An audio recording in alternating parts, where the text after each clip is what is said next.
Saludos cordiales, muy buenas noches ecuatorianos. Estamos transmitiendo en vivo y en directo desde la sede de Unión por la Esperanza en la ciudad de Quito y transmitiendo a través de las cuentas oficiales de UNES Bancada S y también a través de la página RC.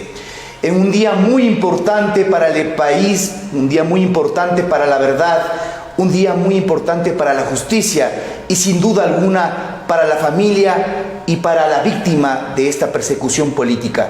Hablamos del economista Jorge Glass, quien el día de hoy, 14 de diciembre, cumple un año en el cual debió haber salido libre. Las razones por las cuales él no se ha acogido a esto que por derecho le compete simplemente se resumen a una persecución política que estaremos justamente analizando en esta noche con un panel de juristas quienes desde el aspecto técnico y también político estarán analizando este tema que sin duda alguna traerá por años un análisis de cómo un caso tan emblemático de persecución política se cometió en el país de derecho, que supuestamente debió garantizar a cualquier ciudadano, mucho más aún a un funcionario honesto que trabajó por el desarrollo del Ecuador. En esta noche vamos a conocer la verdad de un caso que no es político, un caso que es sobre todo legal, pero principalmente humano. Vamos a comenzar apreciando un video que sintetiza la cronología que antecede a este caso de violación de derechos humanos para con el vicepresidente de la República, Jorge Glass. Veamos. Les constituyo la piedra en el zapato porque soy progresista. Jorge Glass es un rehén de la política, un hombre inocente secuestrado por el poder. Glass de alguna manera está preso por la fuerza de las circunstancias, no por las pruebas construidas por la fiscalía. Si usted revisa... Pero eso es que la defensa de Glass dice que no le han probado nada, pues. Pues efectivamente puede tener la razón, pero si usted revisa un informe y encuentra, si es que le encuentra a usted una ruta de dinero, a Jorge Glass no le encuentra. Lo sentenciaron sin ley, con un código derogado 3 años antes y con la pena más dura. Sin motivo le cambiaron las medidas cautelares y se entregó voluntariamente. Lo tuvieron 25 meses en prisión preventiva. Denunció el pacto de Moreno. Me han retirado todos los encargos del presidente de la República.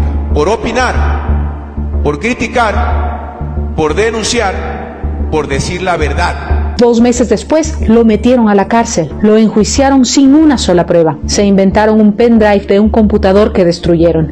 En virtud de que el señor testigo protegido, Alfredo Alciba, declaró la semana pasada en su testimonio anticipado que había votado la lacto, que era el respaldo original.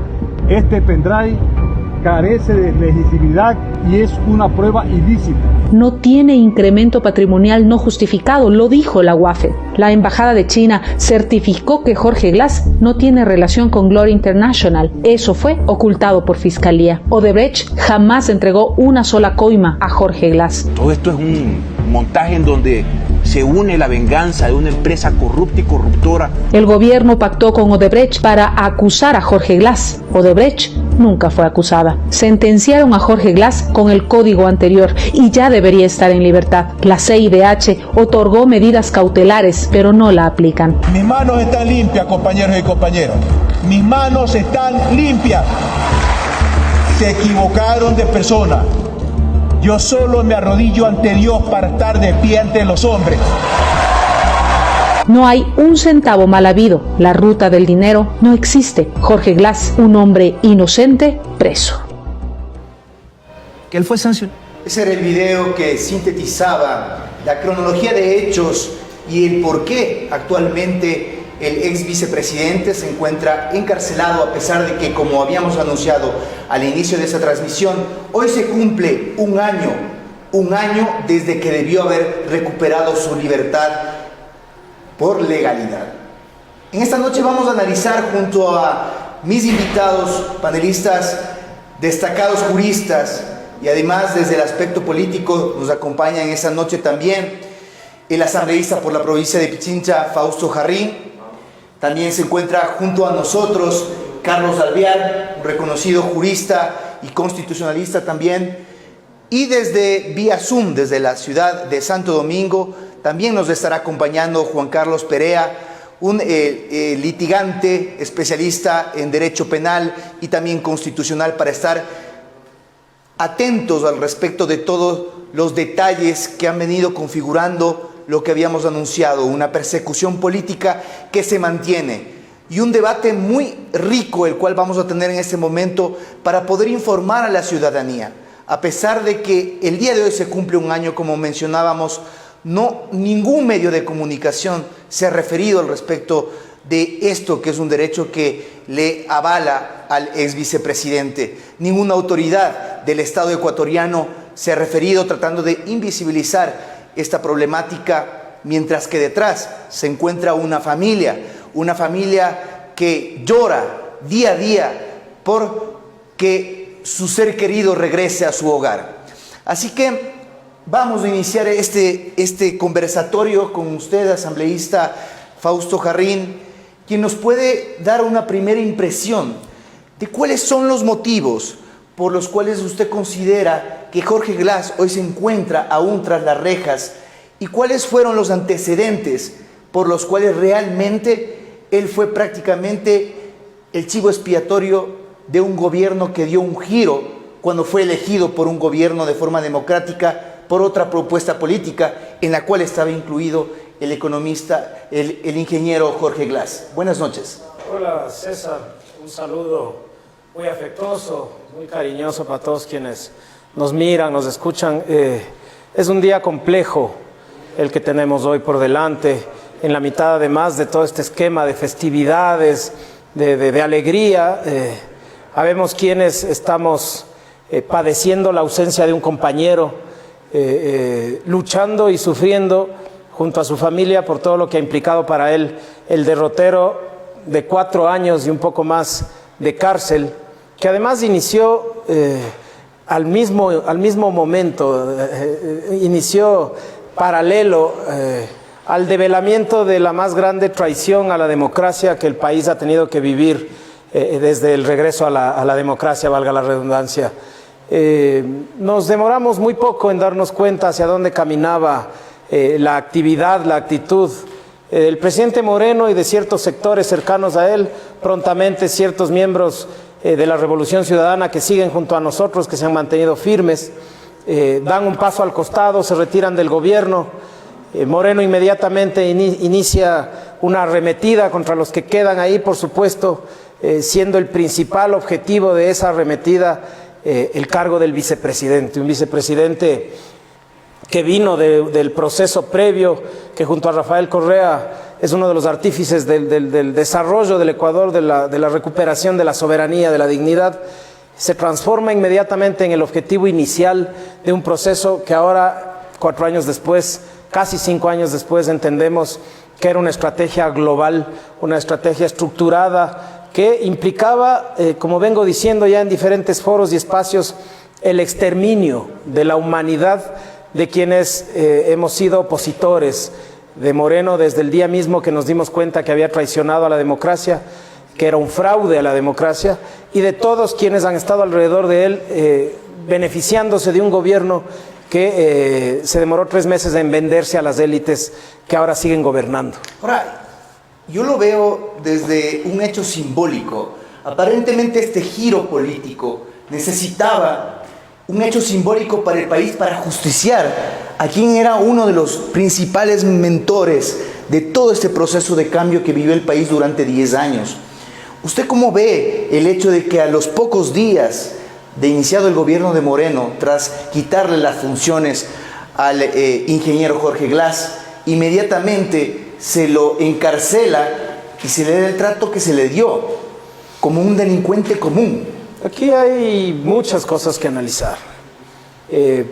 La estrategia claramente venía conformada desde la época de la campaña, cuando, por ejemplo, Gustavo Baroja viaja fuera del país y aparentemente llega a un acuerdo con sectores políticos que se encontraban en esa época asilados o escondidos en otros lugares, regresan acá, se transforman inmediatamente esos esos representantes de la vieja política en aliados del ya presidente Moreno aún no posesionado, creo que ahí inmediatamente empezó ya a tramarse esta estrategia con algunos ahora claramente definidos como traidores, pero que en su momento consideramos que eran compañeros de la Revolución Ciudadana, exministros, exasambleístas del proceso tan exitoso que fue el de Rafael Correa y la Revolución Ciudadana para el Ecuador desde el 2007 al 2017, que quede clarísimo que desde mayo del 2017 de Revolución Ciudadana ya no quedó nada.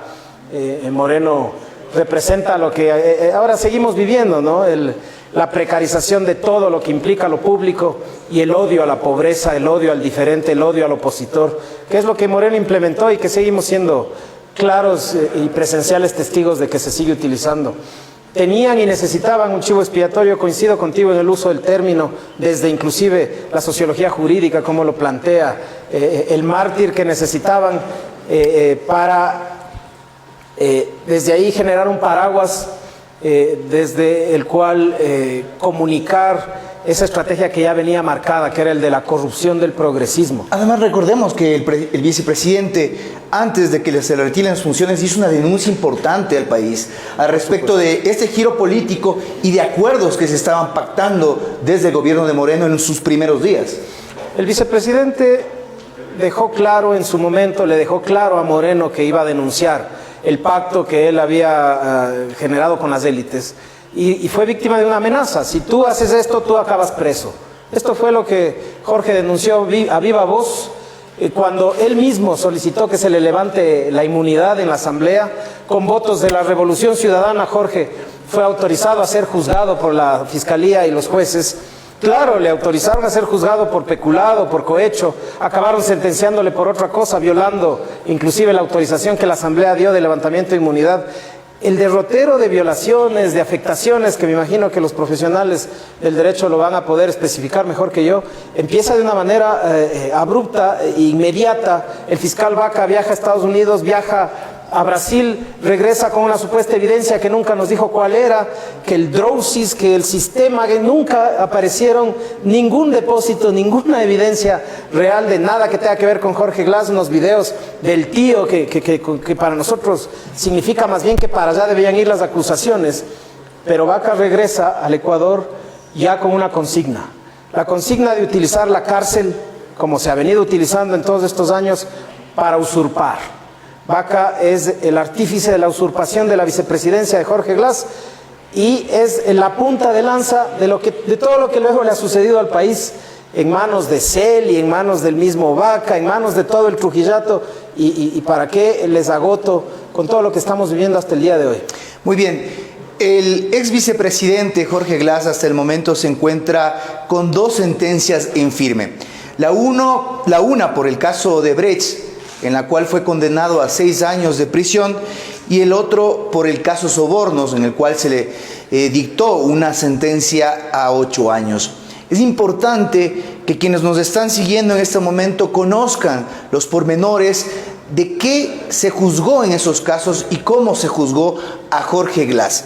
Vamos a dar el paso en este momento a Carlos Alvear, un reconocido jurista, quien nos va a ilustrar al respecto de qué pasó en el caso Odebrecht. Un caso polémico porque se trata de una de las transnacionales que reventó la olla de grillos a nivel internacional por ser una empresa corruptora. Es decir, una empresa que había pagado coimas para adquirir obras a nivel de todo el planeta. Sin embargo, curiosamente, en este caso, el corruptor, es decir, Odebrecht, a través de sus funcionarios, nunca fue acusado siquiera por la Fiscalía y las autoridades judiciales del país. Coméntenos, Carlos, cuáles son los pormenores y en dónde radican las irregularidades con las cuales, en este caso, fue juzgado el ex vicepresidente. Muy buenas noches, César, muy buenas noches a Fausto Jarrín, a Juan Carlos Perea y a todos los que nos están observando desde sus hogares. Este caso es tan difícil de explicar de una manera lógica por todos los esquemas de violaciones de derechos humanos y sobre todo de falta de rigurosidad técnica a la hora de juzgarlo. ¿Por qué?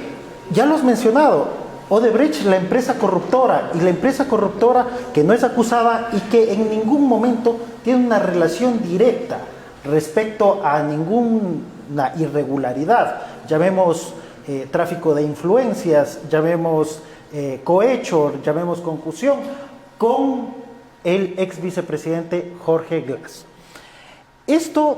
Pero cuando tenemos esta sentencia de 6 años, la gente tiene que saber que para llegar a la misma no existieron pruebas suficientes que la respalden. ¿Por qué digo que no hay el acervo probatorio suficiente para justificar estas sentencias? Porque cuando fuimos parte de esa defensa técnica, vimos en la sala de audiencias del juicio una serie de irregularidades como las siguientes. El principal testigo en contra de Jorge Glas es una persona que supuestamente había trabajado en televisión satelital y tenía cierta relación con el tío de Jorge Glas. Esta persona asevera a través de unos archivos digitales que había una relación corrupta entre Jorge Glas y su tío. ¿Y cómo aporta él a la investigación de la Fiscalía? Aporta con una flash memory que supuestamente había sacado de la computadora del tío de Jorge Glas. Una flash memory no tiene ninguna validez probatoria cuando cae del cielo, como en este caso. ¿Y por qué digo que cayó prácticamente del cielo? Porque cuando se le pidieron que presente la computadora de donde sacó esa información, que supuestamente es del señor Ricardo Rivera, él dijo que esa computadora ya no existía, que habían botado, que él había cogido la computadora y la había botado a la basura. O sea, cosas de ese calibre. ¿No hubo una pericia que determine de dónde provenía la información de esa flash? Absolutamente ninguna pericia que fuera lo suficientemente valedera técnicamente y que pueda aseverar que esa información venía de donde se decía que vino. Otra de las cuestiones tan importantes que ocurrieron en ese caso, el testimonio del señor José Conceição Santos, que ustedes conocen, era el superintendente de Odebrecht para la zona de Ecuador. Él brinda un testimonio anticipado donde supuestamente da los nombres de las personas con las cuales había cierta trama de corrupción. Este testimonio tampoco tiene ninguna validez procesal en virtud de que no fue puesto a consideración de la contradicción del resto de los procesados. Es decir, el resto de los procesados no podían preguntarle al señor, no podían refutarle al señor Santos de todas las barbaridades que estaba diciendo, y lo que él dijo en ese momento, que él era un procesado, quedó como una verdad absoluta hasta el final de la sentencia. Y finalmente, habiendo 8 empresarios que fueron también procesados y condenados en ese proceso penal, lo importante que vale destacar es que ninguno de ellos tenía una relación ni siquiera lejana con el ex vicepresidente Jorge Glas. Algunos ni siquiera lo conocían, solo lo conocían porque lo veían en televisión, porque sabían que era el vicepresidente de la República, pero no tenían ningún tipo de contacto con el hombre. Así que este proceso de asociación ilícita en este proceso de asociación ilícita estaba involucrada una persona que no tenía una vinculación, es decir, no tenía asociación con nadie. Ese es Jorge David Glas Pinedo. Carlos, mucho se ha hablado de que en el caso de Odebrecht, Jorge Glas fue juzgado sin prueba alguna. Y lo que quiere sustentarse bajo este argumento, y que el pueblo ecuatoriano seguramente se preguntará, ¿en dónde está la plata producto de esas coimas? ¿Hubo alguna prueba, algún documento, algún informe de la UAFE, alguna manera, un mecanismo en donde se encuentre la ruta del dinero, un crecimiento exorbitante del patrimonio del ex vicepresidente para que tenga asidero el hecho de que efectivamente se consumó una coima, un acto de corrupción? César, ecuatorianos habían había la posibilidad de que 3 elementos probatorios puedan probar eso y ninguno de esos lo probó. El informe de la UAFE indica que el movimiento contable, financiero de Jorge David Glass Pinel estaba respaldado con sus ingresos como funcionario público. Igualmente, en el mismo sentido, el informe del Servicio de Rentas Internas y finalmente la gran prueba que trajeron del exterior, la materialización del sistema Drowsys, no tenía absolutamente ninguna transferencia, ningún tipo de erogación hacia Jorge David Glass Pinel, motivo por el cual esa ruta del dinero de la que tanto habla la gente no existe.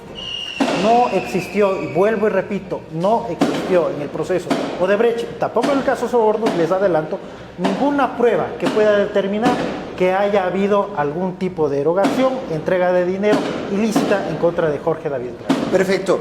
El segundo caso por el cual el ex vicepresidente fue juzgado a 8 años de prisión es el denominado caso Sobornos, un caso conocido por todos los ecuatorianos como aquel que gozará seguramente en los referentes internacionales como el caso más rápido de la historia del mundo seguramente, porque llegó hasta última instancia, incluso hasta un proceso de casación, para quienes entienden. Todo caso tiene procesos y el último, el final, es el caso de casación. Pues el caso Sobornos en un tiempo récord fue juzgado. ¿Y por qué? Porque ahí estaba involucrado el expresidente de la República, Rafael Correa Delgado, quien pretendía en aquel entonces candidatizarse como vicepresidente de la República.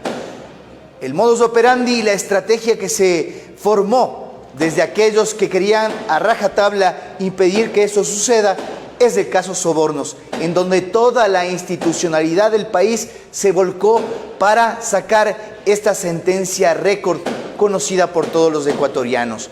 Para analizar este caso, vamos a contactarnos en este momento desde la ciudad de Santo Domingo con Juan Carlos Perea, quien es un litigante, experto en derecho penal, constitucional, quien nos va a comentar justamente cuáles son las características del caso Sobornos. Buenas noches, Juan Carlos, le estamos escuchando en vivo y en directo desde esta transmisión conversatorio jurídico para poder analizar el caso de Jorge Glass. Coméntenos, ¿cuáles fueron las particularidades del caso Sobornos y por qué también, al igual como ya lo analizó Carlos Alvear, está viciado de irregularidades que terminan violentando los derechos del ex vicepresidente? Buenas noches, le escuchamos.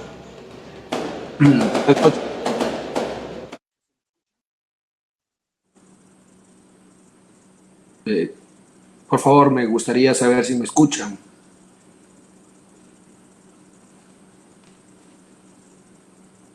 Si me confirman que me escuchan, por favor, para hablar. Escuchando, adelante. Te escuchamos, Juan Carlos. Okay. Listo. Buenas noches con todas y con todos. En primer lugar, gracias por la invitación, gracias por compartir panel con Fausto, con Carlos. En primer lugar, debo aclarar algo. Yo no he sido defensor de ninguno de los procesados, ni del expresidente, ni del ex vicepresidente, pero por cuestiones académicas, el caso Sobornos, por todas las irregularidades y por todo lo que pesa jurídicamente, ha sido motivo de mi análisis. Hablar de todas las irregularidades, en realidad, me puede tomar mucho tiempo. Yo creo que lo más importante son al menos 3 puntos. Primero, ¿cuál sería una primera regularidad que creo que en ninguna parte del mundo, en un país racional, va a suceder? Resulta que hay una garantía del debido proceso que es parte del derecho a la defensa, que es garantía del derecho a la defensa, que es la contradicción. Está consagrada en la Constitución de la República del Ecuador, el cual nos dice a nosotros que toda persona tiene derecho a contradecir los argumentos y las pruebas que fueren presentados en su contra. Porque es la única forma de permitirlo defender y es la única forma de permitir que se respete el debido proceso. ¿Qué es el debido proceso? El límite al poder punitivo dentro de la coacción a un derecho. ¿A qué derecho? A la libertad en este caso. ¿Por qué digo yo que se vulneró la garantía de contradicción? Porque A mi criterio, los señores jueces, tanto de juzgamiento como los señores jueces de apelación y por ende de casación, porque hasta en ese momento se podía corregir, jamás garantizaron este derecho a la defensa a través de la garantía de la contradicción. Específicamente en dos momentos, en dos pruebas, que serían los testimonios anticipados, si mal no recuerdo, de Laura Terán y Pamela Martínez, que estas personas dan un testimonio y se acogen a otra garantía del derecho a la defensa de ellos, que es el guardar silencio.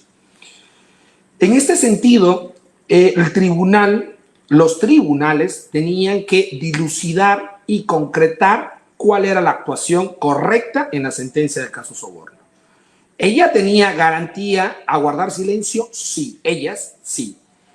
Los demás procesados, que eran cerca de 20, si mal no recuerdo, tenían el derecho a la contradicción también. Entonces, aquí el tribunal y la Corte Nacional de Justicia desperdició una oportunidad importantísima para la academia para dilucidar cuándo o qué efectos tiene la voz del procesado cuando no es sometido a contraexamen, es decir, cuando se acoge a la garantía del silencio, y qué efectos tiene cuando el procesado habla y se somete a contraexamen. Esto es interpretación jurídica y esto es prácticamente garantías jurisdiccionales, garantías constitucionales, y la respuesta solo es una. Cuando un procesado se somete a un testimonio y después decide acogerse al silencio, prácticamente su voz ya no es prueba, ya no es un medio de prueba. Y la gran importancia de aquella consecuencia es que ya no forma parte del acervo probatorio del juicio, que forma parte como en una especie de un saquillo para que el tribunal de allí saque las pruebas y dé los hechos probados. Es decir, si no se sometió a contraexamen, lo único que servía la voz de Pamela Martínez y de Laura Terán era como una especie de adendum, de agregado al alegato que habían hecho sus abogados. Si ellas querían que su voz, sus hechos narrados, sean parte de la prueba y por ende parte de los hechos probados para saber si había o no delito de cohecho y quién era responsable, tenían que someterse a contraexamen.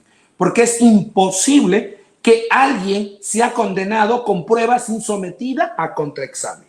Eso como primer punto. El otro grave error que vulnera el debido proceso, que tengo entendido la Corte Constitucional, por una de las defensas de los procesados, ha admitido a trámite la acción extraordinaria de protección, es por la garantía, de igual forma, del derecho a la defensa, de indefensión, que es parte del debido proceso, por no resolver un recurso de ampliación y aclaración. Tanto era el apuro, por así decirlo, porque yo he litigado en materia penal en casación, y tengo, por así decirlo, y cito, tengo una audiencia de apelación en la Corte Nacional de Justicia del caso Balda, porque yo defiendo a Pablo Humberto Romero, que tiene más de un año notificada la sentencia de primera instancia y todavía no tenemos audiencia de apelación. Pero en este caso me imagino que por lo veloz que querían hacerlo, tanto es así que nunca resolvieron un pedido de ampliación y aclaración de uno de los procesados, vulnerándole también el derecho a la defensa, vulnerándole el debido proceso, lo cual conllevó a que se resuelva una casación y ahora esté en trámite en la Corte Constitucional por la vulneración de esta garantía del derecho a la defensa. Considero que con estas dos vulneraciones que he manifestado, se puede evidenciar claramente este rosario de vulneraciones, este rosario de nulidades que pueden existir desde mi punto de vista en el caso Soborno, lo cual desde ya invalida todo lo actuado en aquello. Devuelvo la palabra, estimado. Clarísimo lo expuesto por Juan Carlos Perea, dos temas fundamentales que él expone para detallar una cadena de irregularidades en este juicio récord, como lo fue el caso Sobornos. Él ha dicho, primero, dos de las principales personas que brindaron testimonio dicen o argumentan cuáles eran las razones para poder identificar una prueba en este caso y luego se acogen al silencio, algo que no podría caber en el derecho penal. Y luego un requerimiento de ampliación que debía absolverse y que para cumplir en tiempo récord el afán de no permitir al expresidente Rafael Correa participar en las elecciones, pues simplemente fue ignorado, violentando el debido proceso. Esta palabra que es muy importante para que los ciudadanos entiendan de qué se trata. Se trata de que en derecho no se puede hacer lo que les da la gana. Hay que cumplir cada uno de los pasos que se está estipulando en el derecho y absolverlos a profundidad todos y cada uno de ellos antes de llegar a la última instancia, que era la casación. Estos son los dos casos con los que cuenta en sentencia firme el ex vicepresidente y por lo cual pues ya va más de 4 años pagando su sentencia. Es decir, más del 40% que ya vamos a analizar le permitiría haber recuperado hace 1 año su libertad. Vamos al segundo bloque en el cual vamos a analizar justamente cuáles son esos beneficios, cuáles son esas violaciones a sus derechos que se han cometido hasta este momento y que incluso han sido evaluadas por la Comisión Interamericana de Derechos Humanos. Observemos el siguiente video para pasar a este segundo bloque de análisis del por qué Jorge Glas debería ya haber recuperado su libertad. Que él fue sancionado, y lo dijo Ramiro, él fue sancionado, a pesar de que se lo procesan después del 2014, él se lo sancionan por hechos que venían anteriores. Y por favorabilidad y todas las cuestiones de indubio por reo, se aplica la más benigna del Código Penal. Aunque su pena mayor sea de 8 años, que es la que aplicaría, ya cumplió 40% de ese tiempo. De eso es lo que se busca, que se unifiquen, que se meta, para decirlo así, la de 6 dentro de la de 8, decir, he cumplido dentro de los 8 años las 2/5 partes, es decir, el 40%, y entonces deme el beneficio de prelibertad. Todas las penas que se han impuesto al señor Glas han sido por actos cometidos antes de la vigencia del Código Orgánico Integral Penal. Por lo tanto, los beneficios penitenciarios que se aplican son aquellos que existían antes de 2014. ¿Jorge Glas puede acogerse a los beneficios de prelibertad, sí o no? Sí.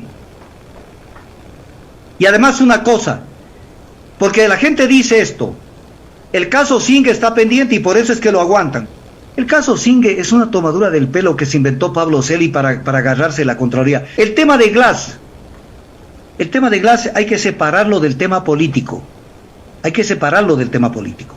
Porque él tiene derecho, pues. Es un ser humano. ¿Acaso que una persona que está privada de la libertad no tiene derechos? Tiene todos los derechos, menos la movilidad.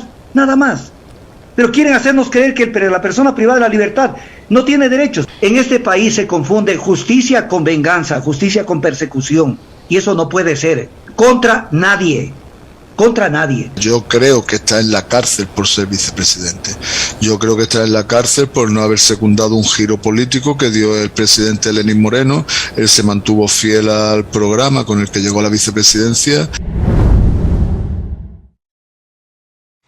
Y recogemos algunos de estos testimonios proporcionados por juristas que, como ustedes han apreciado, no necesariamente tienen un vínculo o una afinidad política con el proyecto de la Revolución Ciudadana, que más bien muchos de ellos se han presentado como abiertos opositores, pero que no pueden tapar el sol con un dedo y que hablan justamente de que una cosa es justicia y otra es venganza. Y esto es justamente lo que vamos a analizar en este bloque.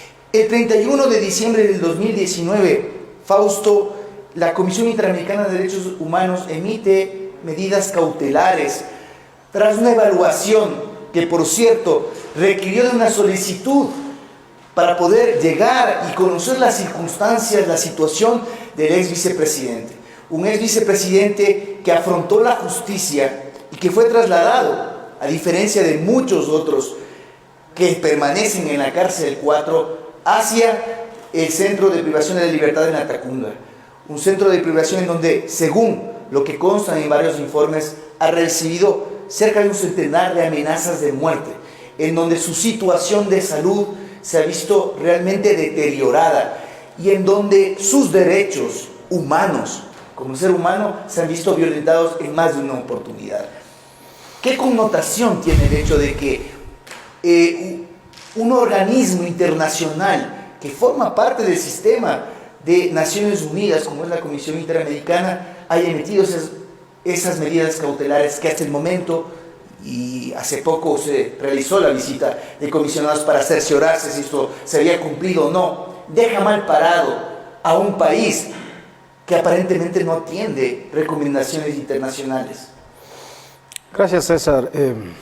Todos sabemos lo que está pasando en las cárceles del Ecuador. A Jorge Glass, para usurparle el cargo, le condenan, le meten en la cárcel, para ser explícitos. Le envían a la cárcel 4. Posterior al incidente del retiro del grillete de otro perseguido que ya fue declarado inocente, Fernando Alvarado, la policía emite unos informes absurdos en donde dice que hay riesgo de fuga generalizado. Realmente fue una venganza, utilizando a Jorge Glass nuevamente como el chivo expiatorio de ese mensaje violento que nos querían enviar a todos nosotros, de que así nos iban a tratar. Le envían a transitoria en la cárcel de la Tacunga, cuando allá ya teníamos, en el país ya se estaba empezando a vivir la zozobra que ahora ya hemos visto plasmada en toda su magnitud de la violencia en las cárceles. Jorge ha recibido no solo amenazas, ha recibido atentados a su vida, a su salud.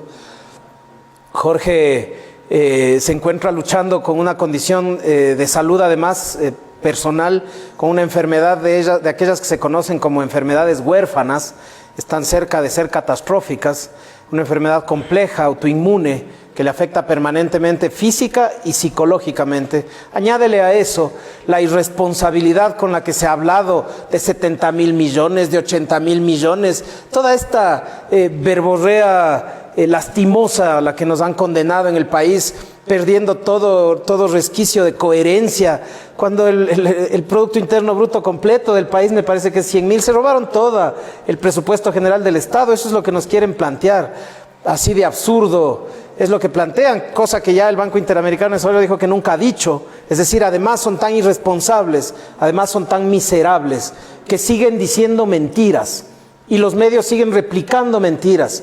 ¿Cuántas veces, César, ciudadanos, creen ustedes que personas que están en la cárcel, que extorsionan por 100, por 200, por 300 dólares, no les ha brillado el ojo el supuesto corrupto que se llevó 70.000 millones? Le han amenazado con secuestrar a sus hijos, secuestraron a su hermano.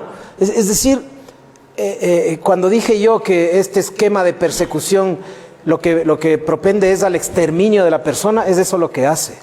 Es eso lo que está haciendo, y es eso lo que nuevamente vemos replicado ahora, que aquellos que aplaudían la aplicación del código derogado para que Jorge no se pueda hacer beneficiario de la suspensión condicionada de pena en el primer caso, los que luego festejaban el influjo psíquico para vergüenza de todos los que entendemos mínimamente el derecho penal, ahora están molestos porque son delitos que se juzgaron con el código antiguo, porque son delitos que supuestamente se cometieron antes de la vigencia del Código Orgánico Integral Penal, y ahora sí les molesta que tenga los derechos que se tenían en ese código, en el Código de Ejecución de Penas de aquella época. Es decir, cambian el discurso motivados exclusivamente por el odio, por un odio que ha sido inoculado permanentemente por el gobierno anterior, a ratos también por este, y por medios de comunicación absolutamente viscerales y serviles a ese poder ejecutivo, a ese poder político,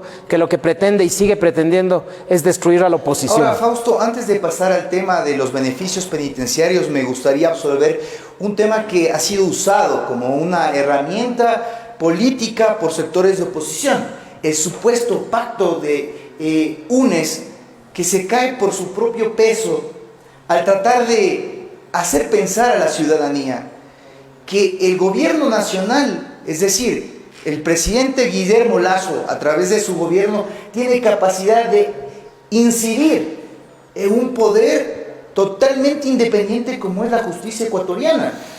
Es decir, ustedes en una ley que fue rechazada por la bancada de UNES, pactaron supuestamente haciendo ver que él tenía la capacidad de darle la libertad a Jorge Glass a cambio de dejar pasar una ley que implicaba mayor impuestos para el país. Lo que no entienden este grupito de denunciólogos, de sinvergüenzas que utilizan este estribillo del pacto, es que lo que estarían diciendo es que Lasso maneja la justicia. Lo que estarían reconociendo es que Moreno manejó la justicia que nos persiguió. Son tan obtusos en su odio que lo que están pretendiendo decir es que reconocen el manejo de la justicia, reconocen la persecución y piensan que nosotros hemos pactado para parar esa persecución pidiéndole al gobierno de Lasso. Nosotros no hemos pactado nada. Tú lo has dicho hace unos minutos, Jorge Glass hace un año debió estar preso. Es un reo, es un rehén este momento del Estado, ¿no? Ni siquiera voy a decir del gobierno, del Estado. El Ecuador es uno de los países más sancionados por abuso de prisión preventiva. En el caso de Brecht, Jorge estuvo más de 2 años, me parece, en prisión preventiva, porque no tuvo sentencia ejecutoriada durante, ya me corregirá Carlos, casi 3 años. Porque el recurso de apelación, así como dijo Juan Carlos Perea del caso de Pablo Romero, se demoró 1 año y meses para llamar a esa audiencia, por lo tanto, seguía extendiéndose el tiempo de esa prisión preventiva, que lo único que servía era para seguir destruyendo la vida de un hombre y el legado de un proceso político que todavía sigue manteniéndose en vigencia en el país y que pronto estará de regreso acá porque es lo que el Ecuador necesita. Muy bien, para que los ciudadanos tengan claridad sobre el por qué el ex vicepresidente debería recuperar su libertad, no por un pacto, no porque a algún acuerdo llegaron políticamente, sino porque si usted es sometido a la justicia y tiene sus derechos, debe ser beneficiario, como cualquier otro ser humano, de los derechos precisamente penitenciarios. Eso te quiero preguntar, Carlos Alvear, ¿por qué el ex vicepresidente hace 1 año debió haber recuperado su libertad? ¿Cuáles son los requisitos que él cumple, lo cual avala que esto es un derecho que en este momento ya 1 año se lo ha violentado? César, la pregunta es bastante pertinente y como ya lo había manifestado Fausto, el ex vicepresidente fue sancionado en 2 condenas que estaban tipificadas en el Código Penal, es decir, con el código anterior, el previo al Código Orgánico Integral Penal. Cuando estas penas fueron impuestas, también estaba en vigencia el Código de Ejecución de Penas. Y este Código de Ejecución de Penas, en su artículo 81, es donde te permite este primer paso, que es la unificación de las penas. ¿Qué es la unificación de las penas? Si tienes 2 penas, a la mayor de estas se le va a imponer solo una, que va a ser en los años la mayor condena.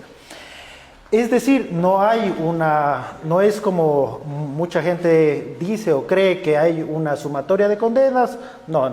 O sea, para entender claramente esto, hay una pena de 8 años y una de 6. La de 8 absorbe la de 6. Efectivamente, en ese sentido, la unificación de penas, es decir, señor Glass, usted va a tener una sola pena ejecutoriada por 8 años de reclusión, porque así fue como fue sancionado, vuelvo y repito, por el Código Penal anterior.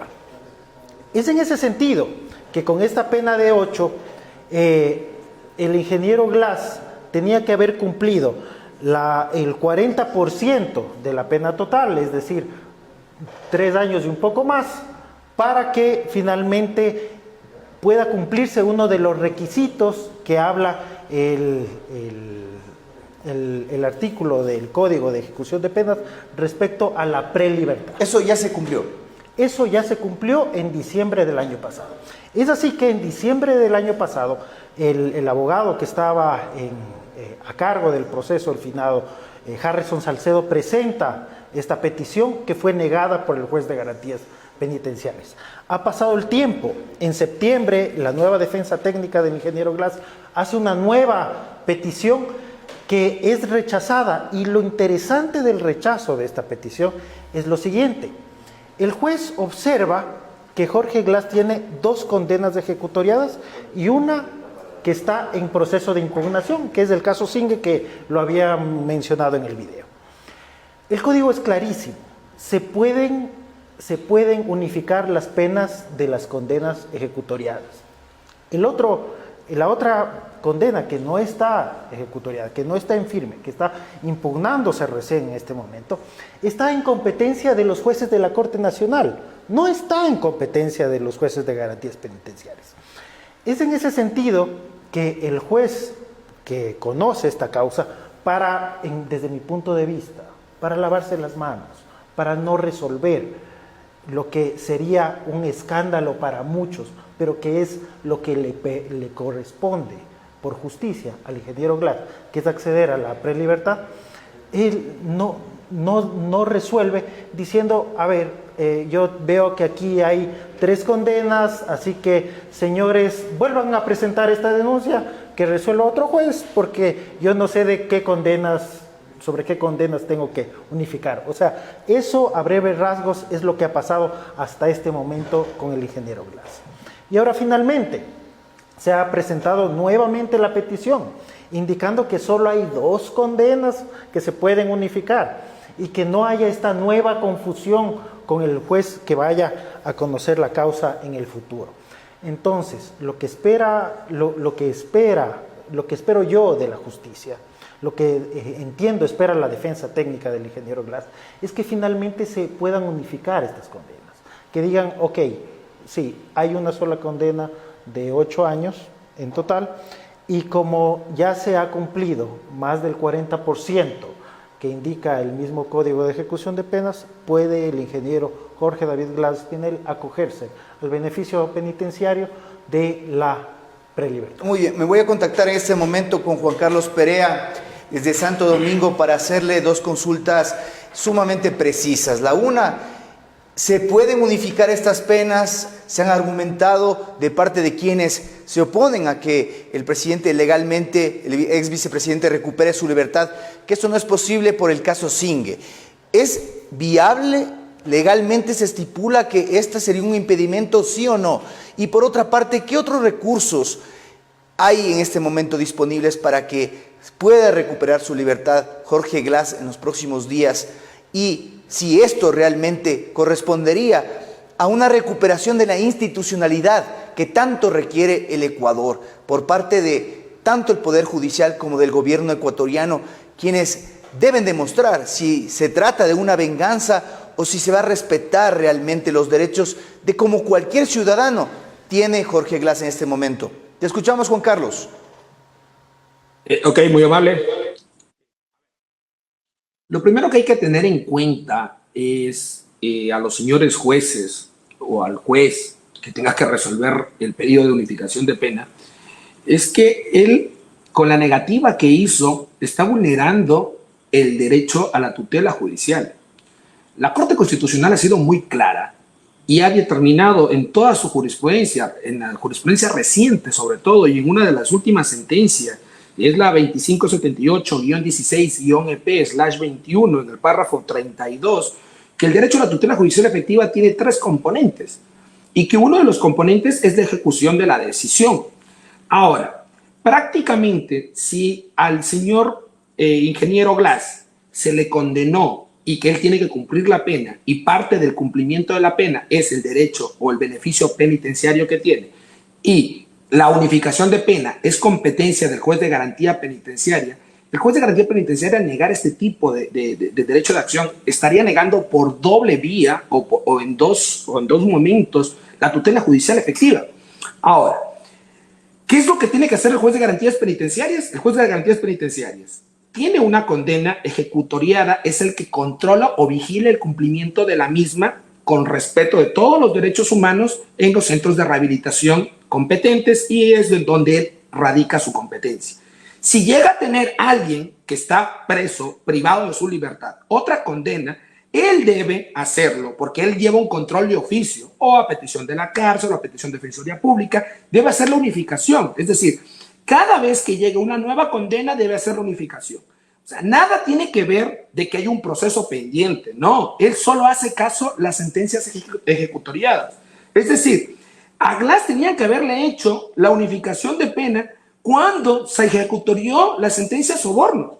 Allí tenían que haberle hecho la ejecución de pena y la unión de pena, la unificación de pena. ¿Y por qué es importante la unificación de pena? Porque es que a una persona no la pueden tener privada de la libertad prácticamente en una incertidumbre, porque vulnera la seguridad jurídica. Él debe saber cuándo sale libre. Y aquí viene un punto y es muy importante esto.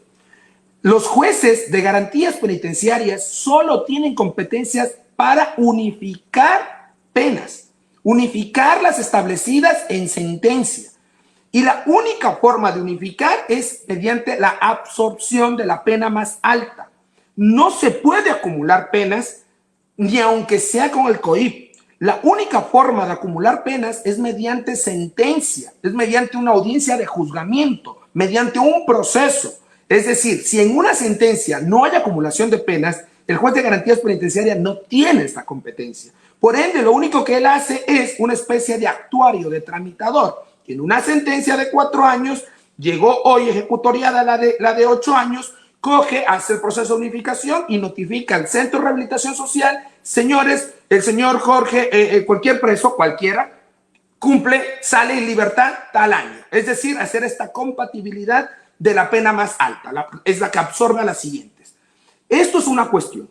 Ahora, este es un requisito que se debe tener para saber cuándo, teniendo la expectativa y la seguridad de cuándo es la pena que debe cumplir él, hacer los cálculos del 40% o del 60%, dependiendo en el momento en que se haya juzgado. Es decir, si está con el Código de Procedimiento Penal anterior o con la legislación penal anterior al COIP o con la legislación penal posterior al COIP.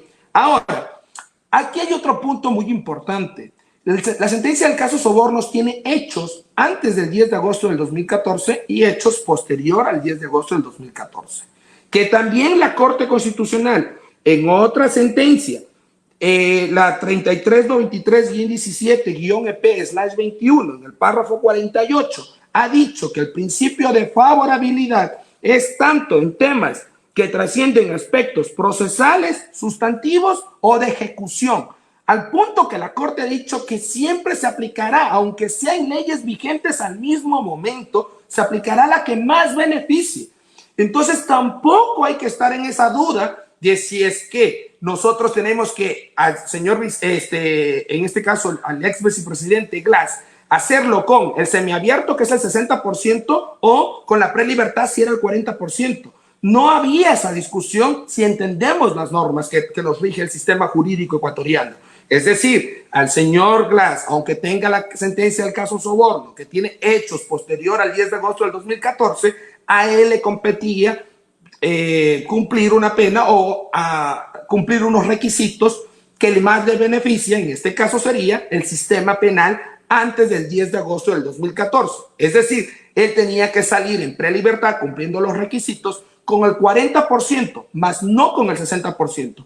Porque hay una garantía muy importante del debido proceso, que es la garantía, que es el principio de legalidad, y te dice que nadie puede ser sancionado, juzgado, procesado o ejecutado una sentencia con leyes que no estuvieran vigentes al momento del cometimiento del acto o del hecho que se juzgó o que se plasma en las sentencias. Bajo este punto de vista, es clarísimo que si no lo dejaron salir a partir del 40% de cumplimiento de la pena privativa de la libertad, prácticamente al señor ex vicepresidente Glass se le estaría vulnerando su derecho a la libertad ambulatoria. ¿Por qué? Porque es que él ya tenía un derecho a una libertad controlada. Y con estos pedidos, con estas negativas de los jueces, que vulnerando la tutela judicial y vulnerando el debido proceso en este sentido de unificación de penas, aparte de que los jueces pueden ser sancionados porque hay infracciones administrativas en el Código Orgánico de la Función Judicial, que los jueces, cuando vulneran derechos fundamentales como el debido proceso, como la tutela judicial, pueden ser sancionados hasta con suspensión por 1 mes, por 2 meses, suspensión de su trabajo. El señor ex vicepresidente Jorge Glass, para mí, en este momento, con las negativas de unificación de pena, con las negativas de que le dejen salir con una libertad controlada, él tranquilamente está habilitado a accionar un habeas corpus. Porque también hay jurisprudencia reciente de la Corte Constitucional en donde nos ha dicho que una persona está privada de la libertad de forma ilegal y de forma arbitraria, específicamente ilegal, cuando se vulneran los aspectos formales de la ley o los aspectos materiales. Es decir, las circunstancias en las que una persona debe estar privada de la libertad o las circunstancias por qué debe estar privado de la libertad. Si el señor ex vicepresidente cumple con los requisitos del reglamento, buena conducta, el tiempo de privación de la libertad, existe un procedimiento y no quieren ejecutar el procedimiento o no quieren ejecutar los requisitos que él ha cumplido, prácticamente habría una privación de la libertad ilegal y arbitraria, porque por ende todas esas decisiones serían inmotivadas porque no tienen el razonamiento que la Corte también ha exigido para que sus sentencias o sus resoluciones estén motivadas. Entonces, contestando tu pregunta, yo diría que el señor ex vicepresidente hoy en día puede tranquilamente accionar un habeas corpus y de esta forma la justicia constitucional debería garantizar su libertad controlada. Muy amable. Juan Carlos Perea desde Santo Domingo, te agradecemos y con él vamos cerrando ya este programa. Agradecerle a Fausto Jarrín, el asambleísta por Pichincha, por haber estado presente en este conversatorio. De igual forma a ti, Carlos Alvear, por habernos ilustrado al respecto de esto, que como habíamos mencionado desde el inicio, no es un tema político, es un tema legal, un tema humano. Y es muy importante, ecuatorianos, quienes nos han estado siguiendo activamente a través de nuestras redes sociales, que se comprenda que el país debe superar esta etapa caracterizada por el odio y la venganza. Esto no hace ningún beneficio a la sociedad ecuatoriana y mucho menos a las consecuencias que tiene la persecución política, que destruye familias, que destruye al ser humano y que pone justamente en entredicho a funcionarios honestos que en el futuro querrán gobernar, querrán trabajar, como lo hizo el ex vicepresidente de la República, Jorge Glass, en tantos proyectos en beneficio del país y que simplemente le rehuirán a la posibilidad de postularse para un cargo de elección pública, producto de estos antecedentes que nos dejan mal parados en la historia y en las páginas de los derechos humanos a nivel interno e internacional.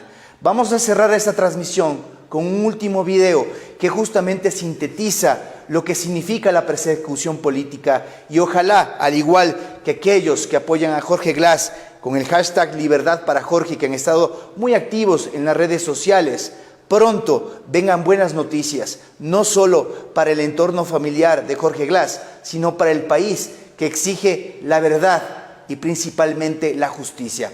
Buenas noches, nos despedimos con este video. Ya mi hijo tiene 4 años, 2 meses de estar encerrado y él me dice hasta ahora, mamá, yo no me arrepentiré nunca en mi vida de haberme entregado porque yo soy inocente.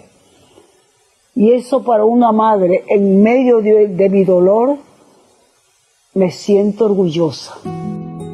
Él tiene esposa, tiene 2 hijos, el uno no lo vio terminar la primaria, el otro no lo vio dar su bachillerato, está estudiando leyes.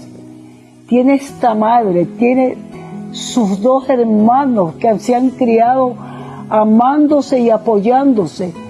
Que mi hijo salga es justo. Es justo, un hombre inocente que ha pagado algo que no ha hecho. Mire, cuando él se bajó a entregar, yo no bajé con él, yo no bajé, no tuve el valor. Lo abracé, le di la bendición y le dije, mijito, nunca te olvides que hay un Dios y que ese Dios nos pone a prueba, se toma su tiempo, pero no nos abandona. No quiero morirme. Dios me dio de nuevo la vida cuando me dio el COVID, porque Él quiere que yo vea salir a mi hijo de la cárcel. Y yo tengo fe y la férrea esperanza que eso ya va a suceder.